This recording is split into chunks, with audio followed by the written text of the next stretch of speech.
Hundreds gathered at dusk in Washington, D.C. for an overnight walk to draw attention to the taboo topic of suicide.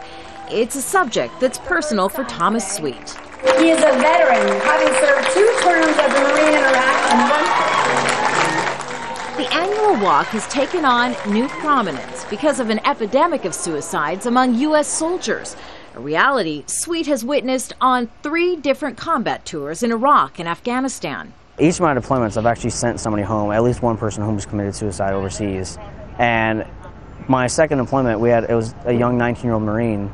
They were not isolated cases, but instead a disturbing trend. Suicides among active duty troops have risen steadily. The U.S. military reports that last year, more soldiers died from suicide than from combat in Afghanistan. It's a statistic a spokeswoman told Al Jazeera the U.S. military is concerned about. Our most valuable resource within the department is our people.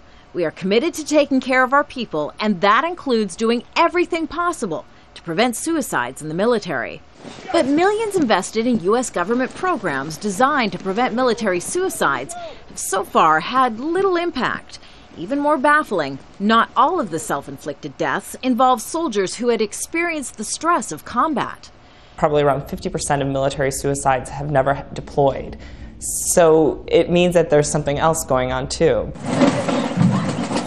It's believed the shame of mental illness is a factor. Soldiers may avoid seeking help because they fear it will harm their careers and be viewed as weakness.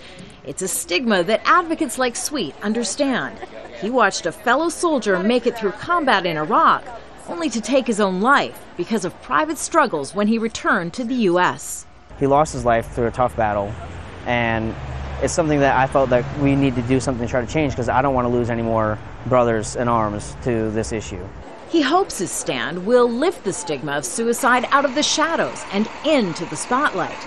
And as the U.S. Department of Defense prepares to release its first ever comprehensive suicide prevention policy, there's hope for a shift in military culture that many believe right now may be costing lives. Kimberly Halkett, Al Jazeera, Washington.